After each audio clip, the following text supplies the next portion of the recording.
Hi, hello. Welcome to the episode of Isaiah's Newsstand. It's your host, Isaiah Edwards. The date is June the 16th, 2026. Hopefully, this episode finds you well, in good spirits, and high hopes. As for me, I'm doing pretty good. Happy Tuesday, everyone. Hopefully the day treated you nice, it treated you right. As for me, as for mine, it's been a good day. I got a good amount of sleep under my belt. I woke up feeling pretty rested. Got myself together. I got to work. Work was not too shabby. I got to mash trash all day. We love that.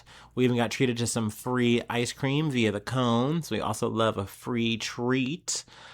Post work, I did take a bit of a detour back to the house. I had to reconnoiter a little bit. One of those moments where I was like, oh, I need to, use the facilities. And I just didn't want to go to the gym and, was already out of work. So I was like, yeah, let's just go home. Let's just go home real quick. And so I reconnoitered there, zipped to the gym. Gym was pretty in and out, but I got everything I wanted done. So that was nice. And then came back home, had my stretch, had my snack, did some research, and here we are, ready to go for this episode. So yeah, let's go ahead and do our startup and let's get into some news.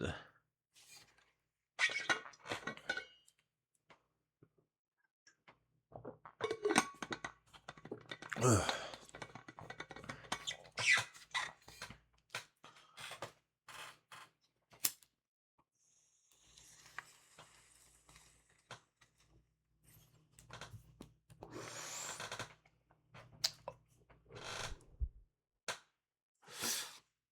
Well, all right.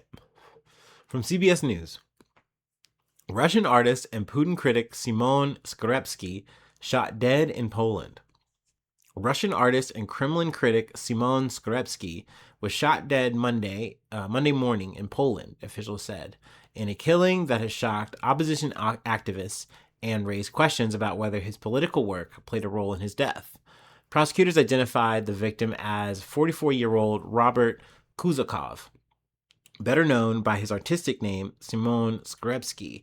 He had been living in Poland since leaving Russia several years ago and was known for performances and artwork attacking Vladimir Putin and other authoritarian leaders. The shooting happened shortly before 10 a.m. in a residential area of the eastern Polish city of Biala Podlaska. According to investigators, a man approached Skrepetsky on a pedestrian path and opened fire. 3 shots were fired first, they said. After Skrepetsky fell to the ground, the attacker reportedly walked closer and fired 2 more times. A preliminary examination found 5 gunshot wounds, including injuries to the chest and head. Investigators have not publicly described the attack as an execution, but the details released so far suggest the gunman wanted to make sure the victim was dead. The killer escaped and has not been found. Police launched a large search operation after the shooting, setting up checkpoints and looking for witnesses. Officers have secured surveillance footage and collected forensic evidence from the scene, prosecutors said. On Tuesday, authorities confirmed that 2 Belarusian citizens have been detained near the Belarusian consulate in Biala Podlaska. Prosecutors stressed that the men have not been charged and that investigators are still trying to determine whether they have any connection to the killing. Skrepetsky left Russia in 2021, saying he feared political persecution. After arriving in Poland, he continued creating anti-Kremlin artwork and public performances. His targets included Putin, Belarusian leader Alexander Lukashenko, and Chechen leader Ramzan Kadyrov. Just days before his death, he staged a protest in Berlin in front of the Russian embassy. One of the works he displayed linked modern Russia's leadership to the Soviet past. Images from the performance spread online and drew attention within Russian opposition circles. According to Polish media reports, friends and supporters have said Skrepetsky received threats because of his activism. Investigators have not confirmed any link between those threats and the shooting, but they have not ruled out a political motive. So when I initially, scanned this article, I read the headline real quick and I was like, okay, let me dig into this. And, I try to come into it with an open mind, it could be anything. And I was thinking like, okay, maybe it's like a Russian dissident, and like just like, Skrepetsky, but maybe just coming at it from the other angle and he was mad or something like that. But seeing how the shooting went down, like once I got to that part of it, I was like, this does really line up with a political assassination. Just like something I've either seen in Russia or I've seen in Ukraine, back or forth, however. It seems to kind of match that kind of tenor, that kind of energy. But that being said, that's my speculation. We'll definitely kind of come back to the story in the future if I get any updates. But let's move on to our next story from NBC News. Norway Crown Princess's son convicted of rape, sentenced to 4 years in prison. The stepson of Norway's Crown Prince Haakon has been found guilty of 2 counts of rape, 1 count of domestic violence, and other crimes, and is sentenced to 4 years in prison, an Oslo court ruled on Monday. Barius Borg Hoiby, 29, who joined the royal family when his mother met married Haakon in 2001, was acquitted on 2 other counts of rape. He had pleaded not guilty to the most severe accusations against him, including those of rape, while admitting to some lesser ones, and can appeal the verdict. Prosecutors had asked that Hoiby should be sentenced to 7 years and 7 months of prison. The 7-week trial gripped the Nordic country, detailing Hoiby's drug addiction, self-made videos of sexual encounters, and more than 800 electronic messages entered into evidence. One alleged rape took place in the basement of the Crown Prince's family home, the court heard.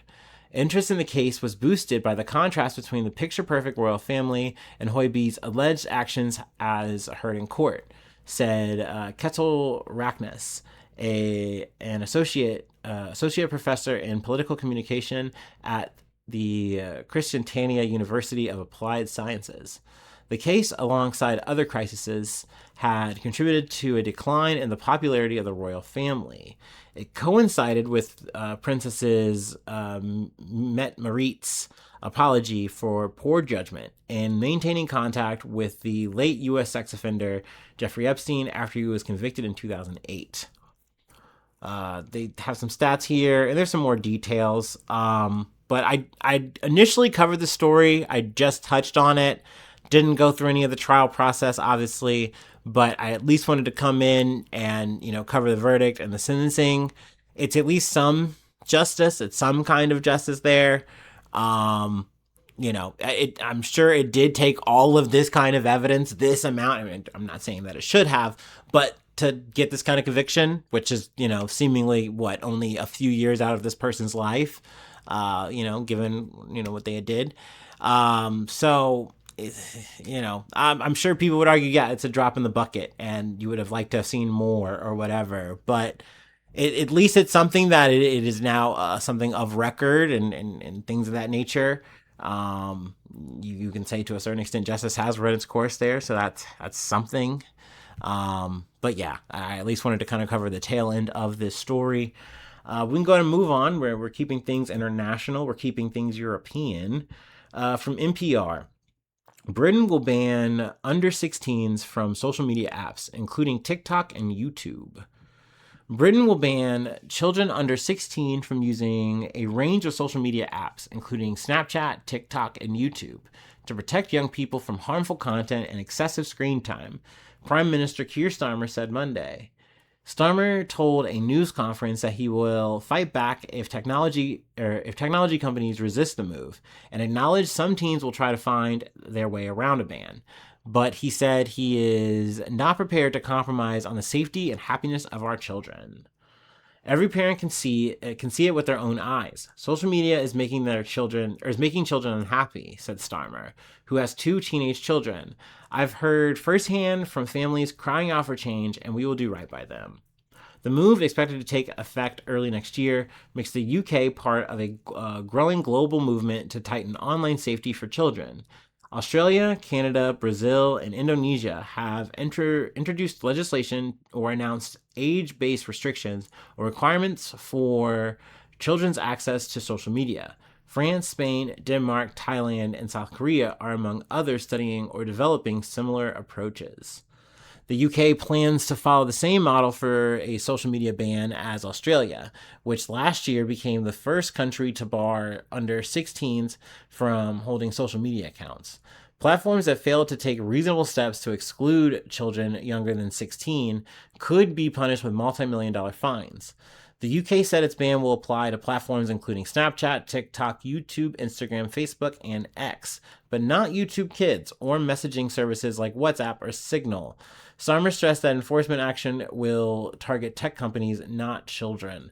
Which I'm already seeing leaks here and holes here because, like he kind of said up top, your kids are just going to be like, I'm just going to go to another app, or I'm going to, find my friends, via the WhatsApp or the Signal or Discord or whatever. Or there's going to be some new social media that comes out, and, before you regulate it, they're going to get on there and flock to it, and shit's going to happen. So I don't know. But I will say that I feel like my take has changed since this conversation kind of reached its fever pitch or wave one in Australia. I felt like I was more anti, and I even said then, I'm like, it's coming from a selfish lens. I do not have any children. So, my headset is like, how is this potentially going to affect me in any shape or form, especially if it's going to affect me in any kind of negative way? And I'm always on social media. So I felt more of a way about it, but at the same time, I'm like, hey, if this is going to be good for the kids, awesome. Good for the gander. I'm all for it. But given that, time has passed, seemingly everything's fine in Australia. It hasn't been, hasn't gone crazy, hasn't been lit on fire, turned upside down. Maybe it is bearing some kind of good fruit. Maybe there are kids that are benefiting from less phone time. Also, I heard a comparison, and I remember listening to the story. I never talked about it, but China has instituted similar kind of bans on kids. Maybe not so much with social media, but I mean, they already kind of have those kind of self-imposed, but they took it a step further. I remember I didn't like, but I didn't talk about, in terms of them restricting gaming hours. Like, you can't, I might be getting this wrong, kind of just freewheeling this. I'm pretty sure you can't game as a kid, like under 18 or whatever, until certain hours. Like, you get like 1 hour for Friday, Saturday, and Sunday, if I'm not mistaken, and you can't game on the weekdays. So I'm like, damn, like, as a kid, that would have twisted me up. But I mean, at the same time, it's seemingly working, and I'm sure people are finding their workarounds and things like that. So this is a thing all over. It goes through ideologies or whatever. I still think it's a bit of a fig leaf to try to say, hey, we're doing something. We're trying to, do the best we can for the kids, when really it's like, okay, whatever. This feels more symbolic than anything else. Naturally, tech companies and things of that nature are not happy about this. Any of the social media giants mentioned here. Also, America is still holding firm on this, and they are also saying, hey, we don't like this. And Keir Starmer's like, oh, blimey, we're gonna come talk to you about it. That's not how Keir Starmer talks, but whatever. I don't really care. But speaking of Keir Starmer, I know I've kind of Isaiah's my way through this whole thing, but oh well, just bear with me here. He is looking like he might be on the way out. That's what I'm hearing. That's what the streets are saying over in Downton Abbey or whatever the fuck. It's sounding like his days are numbered. I think if there certain elections go a certain kind of way, I cannot remember the name of the guy. He's some mayor in Birmingham or some shit. But I think if he wins and he comes into Parliament or whatever the fuck, once again, I'm on my free will shit. He's going to challenge Keir Starmer, and that just might be GG's for him. He's just going to be like, oh no. So people are kind of saying, to tie this all up, that a thing like this social media policy, is him trying to leave a legacy. He's trying to put his lipstick on the mirror, okay? He's trying to say he was here, all right? This is his Pog moment. I saved the kids. Which, once again, I have mixed feelings about. I still don't feel like this is really helping. I still think, and I still have the takes that I kind of have been making throughout this conversation, that social media does have good things. I know I talk a lot of shit about social media, and I know a lot of other people do. My dear listeners, I know you probably all have negative moments and experiences and feelings about social media. But at the same time, it is a great way of communication. Sometimes I don't maybe like how people use it, or even maybe sometimes I don't even like how I use it. It's a little bit cringe, but it is a nice way of expressing yourself. It is a nice way of like sharing things. I don't know, man. I think it is a part of the experience, but I'm saying that as like a boomer millennial who didn't have social media as a kid. I was going outside, I was doing shit, scraping my knee, throwing crab apples at my friends, and I don't know, like being a little menace. So I got to be with other people and all this other kind of stuff. And I think that shit matters, where like when you just have people who, I think especially in like a post-COVID world, it's like, hey, I spent so much time, not just indoors, but indoors on my phone, on my computer, and just scrolling. I didn't have social interactions, or not nearly as many social interactions. That is clearly making an indent and making a change and impact on generations. Man, that's just crazy to see. Which I guess in a way we're gonna really close out with, kind of coming back to the UFC 250 Freedom event. Shit did happen. Shit did a little pop off, or things where a pop off was prevented, let's say. So anyway, we're circling back to that story, but let's go ahead and do our last break, and we'll close it out there.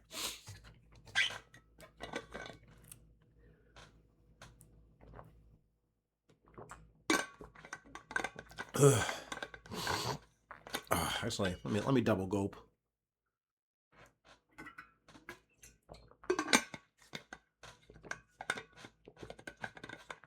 I've been yapping all around the world.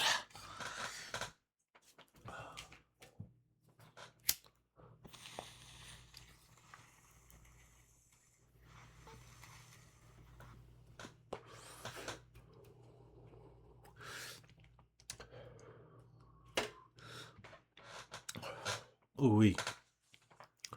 Okay, from CBS News. Feds reveal details of alleged plot to attack White House UFC event with explosive drones. The FBI said Tuesday that it had disrupted an attempt to attack Sunday's UFC Freedom 250 event at the White House. Court records detailed an alleged plot to use small drones carrying explosives and snipers to target senior government officials and wealthy attendees. 5 people who have been charged for their alleged roles in the scheme. Tyson Proper of Ohio, and I got to take a quick pause here. S in the chat, Ohio man mentioned, man. I was watching a live stream, and essentially one of the guys was saying, he's like, sometimes it just seems like there's some kind of competition between the Florida man and the Ohio man. And then they're just kind of going head for head, line for line on who's going to do the craziest fucking shit. And I just was like, I just caught like this embarrassment while I'm just watching this stream. Cause I'm like, yeah, I know, man. This is just the way we live around here, okay? We're at the heart of it all. Shit just gets pumping over here. I don't know. Anyway, so yeah, Tyson Proper of Ohio, Daniel Eskridge of Missouri. They're hitting me boom boom. That's left to right. where I was raised and where I was born. There we go.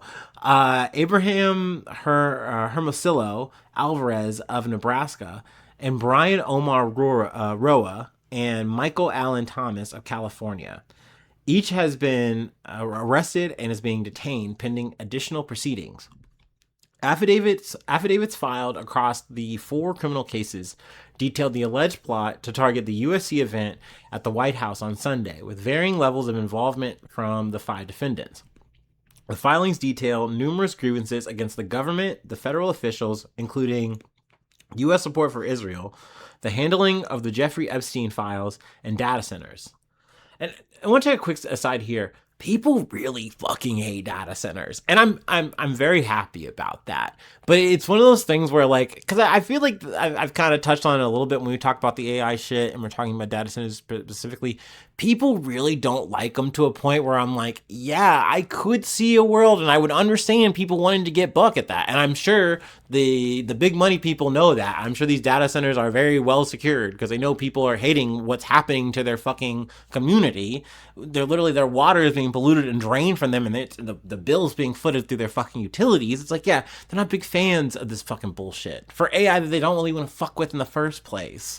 Oh, but it's gonna make your life so much better. And like, give us like 10 years and like we'll fix that. Like, it'll be fine. We're gonna be like carbon neutral, just like Google, dude. It's gonna be so fine. It's gonna be a-okay. And we're helping the economy, so many jobs. Like, people are not buying it. And I think that's also not just a left thing or a right thing. I think it's just a people thing. People see this happen in their town. They get firsthand experience of this, and they run to their politicians. They run to these town meetings, and they're like, what the fuck is happening? What the fuck is going on? And I think there's a lot of times where, like, you know, at least the people are pressed, politicians are pressed to say, hey, we don't want this. Sometimes, though, they literally, and I've seen this, where they just go over their own people's heads, which is fucked up. That's crazy. And they say, we're going to let this happen anyway. It's just better for the town. We're going to get so much money. We can't say no. Sorry. We're signing it. We're letting it happen, which is crazy. But once again, you see this kind of shit, and you add it to your list of grievances for why you're going to fucking Metal Gear Solid a fucking establishment, I guess. I don't know. Once again, not advocating any of this shit. Just saying, you see how shit kind of, there's the path and it leads to these actions. Anyway, the Trump White, or not the, well, it is the Trump White House in a way. He's paying that bitch on. The White House hosted the UFC fight series on Sunday, President Trump's 80th birthday, as part of the celebrations of the nation's 250th anniversary. Thousands turned out to watch the fights on the White House lawn, where Mr. Trump sat in the front row. The potential targets laid out in the court filings included President Trump, Vice President J.D. Vance, Israeli Prime Minister Benjamin Netanyahu, and Elon Musk. And I'm sorry, once again, I gotta take a pause. Having Bibi on the list is kind of crazy. Did you just think he was gonna pop up? Like, I gotta see this fight. I gotta dab on my maybe to try to make nice, but it would be surreal. But hey, I guess they're like, hey, just put him on our potential target list, okay? And if we see him, then I guess we're aiming one at him. I don't know. A number of elected officials were also named, including Tennessee Senator Marsha Blackburn, Arkansas Senator Tom Cotton, and members of West Virginia's congressional delegation. The defendants have each been charged with at least one count of conspiracy to commit murder. Proper 19 faces 3 additional charges, according to court filings. 2 law enforcement sources told CBS News that officials seized weapons, thousands of ammunition, and tactical gear from the suspects during the execution of search warrants. Sources said that no drones have actually been recovered. Use of drones was believed to be in the discussion and research phases, the sources said. So, in that regard, I felt a little vindicated because this was a bit half-baked. But at the same time, when you see the ammunition and the tactical gear, they weren't fucking around here. And that's where I was like, oh, I'm going to cover the story, aren't I? Like, initially, I thought this was a bumblefuck nothing burger. You know, there are attempts that they do happen. And thank God, you know, FBI actually does its thing. Believe it or not, under Kash Patel, they actually are functional sometimes. And so good. Lives got saved. Awesome. Thumbs up. But when I got into this story, I was like, oh, there's meat on the bone here. Like, these kids who got together via a TikTok group, you know, we just got done talking about that shit, and it's like, you know, that's definitely poking holes in the theory of like, oh, let's keep this shit. Though, I'm sure they would have found another way, because they do go from TikTok to Signal. They were getting busy in these fucking apps. They were yapping. They were not just talking, though, which we'll get into a little bit more. Let's see. The federal investigators became aware of the alleged plot based on a tip from Proper's mother, who was concerned about his recent behavior, according to an affidavit submitted by an FBI agent in his case. The affidavit in the Proper case lays out the details of the alleged plot and the origins of how the FBI learned of it. Proper told investigators that he began communicating with others via a TikTok group called Vanguard of the Old in March, whose members all said they wanted to protect the U.S. and believed the nation was headed in the wrong direction, according to the affidavit. Communications among the group members continued on the encrypted messaging app Signal, where the FBI said they planned the attack for the UFC fight. There was one large chat with approximately 19 individuals dedicated to coordinating the attack and smaller groups consisting of 4 or 5 users. The FBI said discussions centered on the UFC event at the White House by early June. Eskridge allegedly said the group should obtain $1,300 to buy drones and charges. The group was split up into tiers, ranging from Tier 1 to Tier 4. The tiers included those who were willing to put themselves in harm's way, members who could be getaway drivers or drone operators, supply and logistics operators, and funders and influencers. Yeah, I'm money backing an assassination plan on Donald Trump. Like, what the fuck? Like, that's so weird. And you're just a kid. You're just like some random guy, like not even maybe 20, 30 years old or some shit. Like, oh, all right, man. The affidavit in Alvarez's case said Proper identified the user known as Shepard as the leader of the group. Proper described him as aggressive in tactical planning and said he believed him to be a former member of the military, according to the FBI. The FBI included multiple messages from Shepard, including maps of Washington, D.C., and instructions for carrying out the attack. The FBI said it traced a TikTok account back to Alvarez and identified him as Shepard. Investigators said Alvarez devised the tier system. Let's see here. The group's plan to attack the UFC event involved staging a demonstration on the north side of the White House, the court filing said. The group would then fly drones laden with unspecified explosive devices, which would detonate over the north side of the UFC arena, according to the filing in Proper's case. When the drones exploded, the group then planned to force attendees of the UFC event and high-value targets to evacuate to the south, the affidavit said. Proper told investigators that the plan was for group members to act as snipers and additional shooters, shooting 5 attendees and high-value targets as they fled from explosives. The affidavit said the high-value targets were wealthy people and politicians.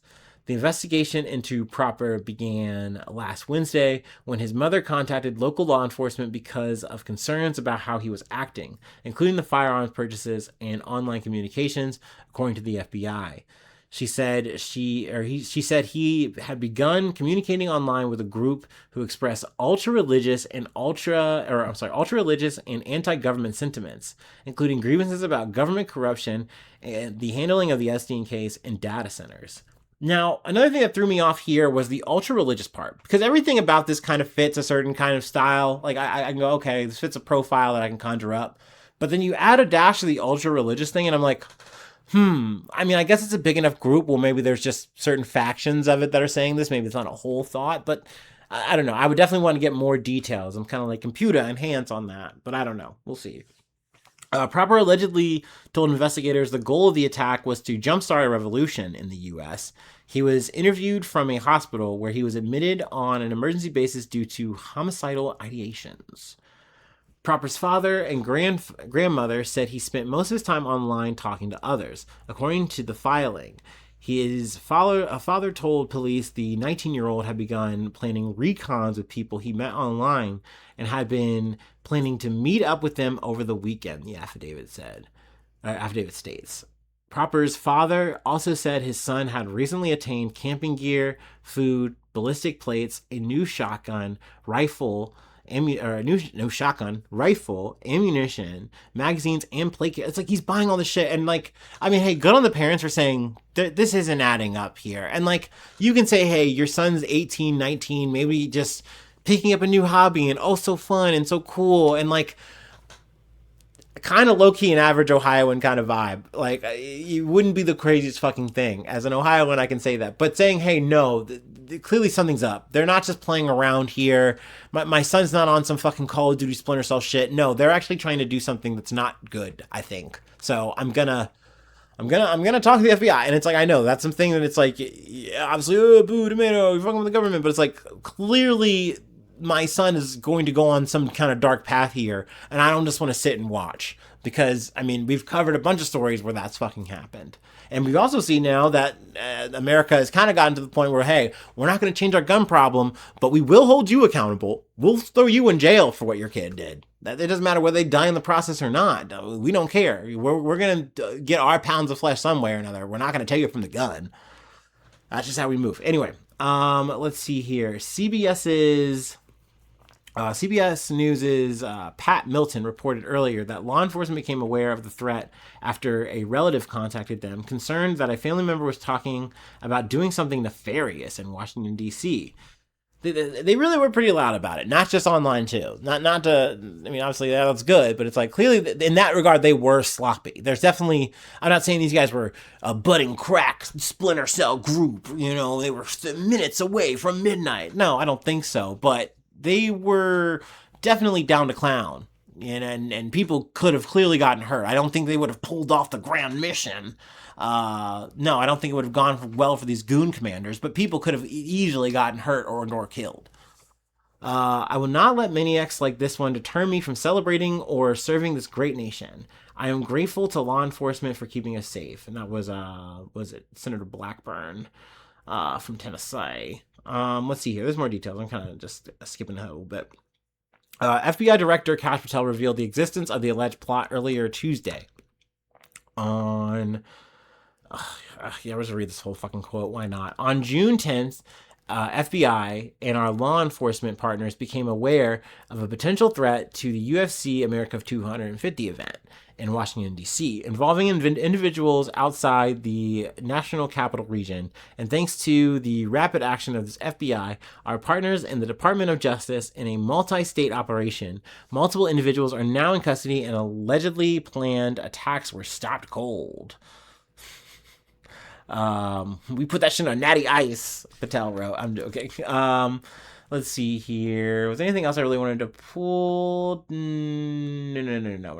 The rest is blah, blah, blah details. But yeah, by the time I had read through this whole story, I was like, this is relevant. This is important. It also is, it's fitting, once again, that high tenor of violence that we've kind of been talking about. And also just the nature of like, oh, these kids, these guys, all were kind of just doom scrolling in the same place at the same time, and it all kind of lines up.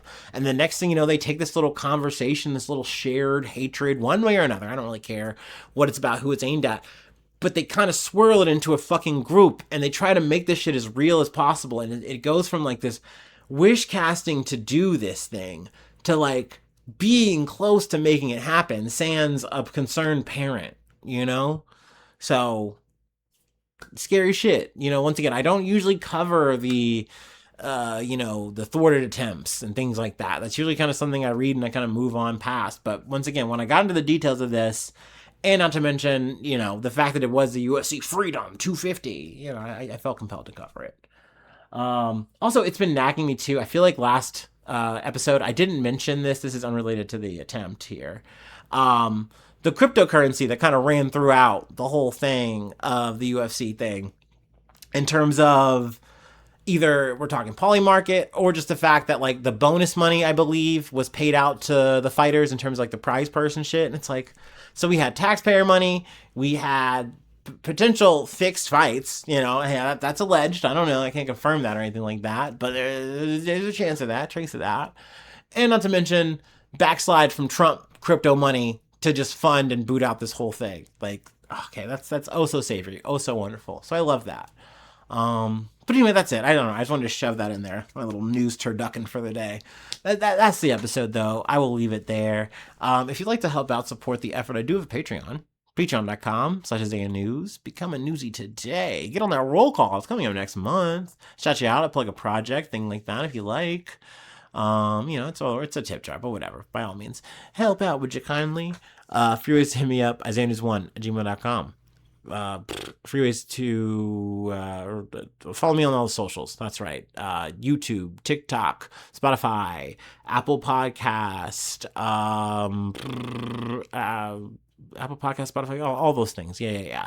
If you can, obviously, actually, if you are not an adult, then you shouldn't be listening. You should be blocked from this. How'd you find this?